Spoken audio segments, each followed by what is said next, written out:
Welcome to The Explainer. Today, we're going to unpack the explosive allegations sitting right at the heart of the recently released Epstein documents. We'll be breaking down all the claims from a viral video that has absolutely captivated and shocked millions of people. Okay, let's dive right in. The source we're using for this explainer, this viral video, it kicks things off with this really powerful question. It calls the whole Epstein affair a gutter for the world's elite, basically a place where all the secrets of presidents, princes, and philanthropists are finally supposed to be laid bare for all of us to see. To get our heads around this, well, it's a huge, sprawling story. So we're going to walk through 6 key areas, all drawn directly from the claims made in our source material. We'll kick things off with the big picture allegations before we dive into the powerful figures caught in the middle of this storm. All right, first up, let's set the stage. What exactly are we talking about with these files, and why does our source claim they're such a massive, seismic event? So our source frames these files, and we're talking allegedly millions of pages and photos, not just as some dusty old documents, but as a real moment of reckoning. A moment when all the hidden dealings and, frankly, the alleged depravity of the world's elite were suddenly dragged out into the light. Okay, now for the names. This is where things start to get really wild. The files allegedly pull in figures who have literally shaped the world we live in today, starting with the absolute titans of technology. The source video starts its profiles with Bill Gates, and it draws this really sharp contrast between his public image, the global savior, the philanthropist, and the incredibly disturbing allegations that have come out of these files.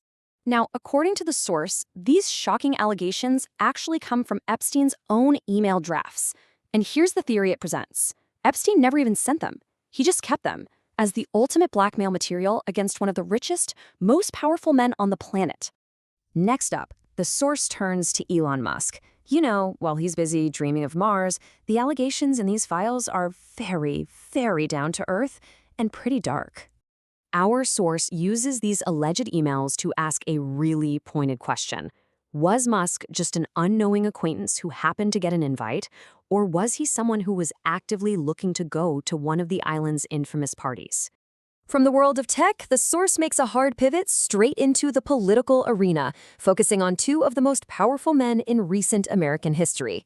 And this right here, this captures a central theme of the source material, that this whole scandal just blows past party lines. The allegations suggest that it didn't matter which side of the aisle you were on, power and access to Epstein's inner circle were completely tangled up together. 26. Just let that sink in for a second. According to the flight logs cited in our source, that's how many times former President Bill Clinton flew on Epstein's private jet, a plane that had the infamous nickname the Lolita Express. Okay, so beyond tech and politics, which you might kind of expect, the source highlights some names that really made people's jaws drop. We're talking about huge figures from science, the arts, and even royalty. And I think for a lot of people, probably the most startling name on this list was the brilliant physicist himself, Stephen Hawking. The source presents this just profound conflict. You have the image of this revered, brilliant scientific mind, and then you have these deeply disturbing allegations. It raises a key question that the video leaves open. Was Epstein using Hawking's presence to give his island some kind of veneer of intellectual legitimacy? And the allegations also stretch into royalty and the arts.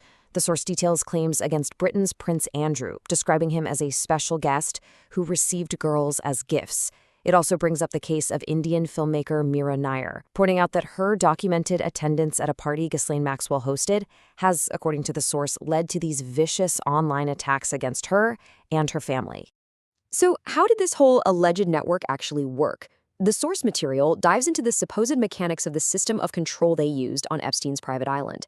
Yeah, see, this wasn't just about parties. According to the source, it was a sophisticated and frankly horrifying operation, from luring vulnerable girls with false promises to a systematic process of exploitation, all allegedly documented by a huge surveillance system built for one purpose: blackmail. And all of this brings us to the final and maybe the most critical part of this whole story, that lingering question of justice and accountability. Well, the source material argues that what we're really seeing is a two-tiered system of justice. I mean, look at this. Ghislaine Maxwell is in prison. Some lower-level figures have faced consequences. But the most powerful individuals named in these files have, so far, faced zero legal repercussions. When the rich and powerful buy the truth, justice becomes a luxury. This quote, it just perfectly encapsulates the source's central fear, that wealth and influence can create a protective shield, putting the most powerful people completely beyond the reach of the law. In the end, the source basically concludes that without real consequences for every single person implicated, these files are just, well, they're just paper. And it leaves all of us with this powerful question, suggesting that if the system won't deliver justice, the final verdict might just be left in the court of public opinion.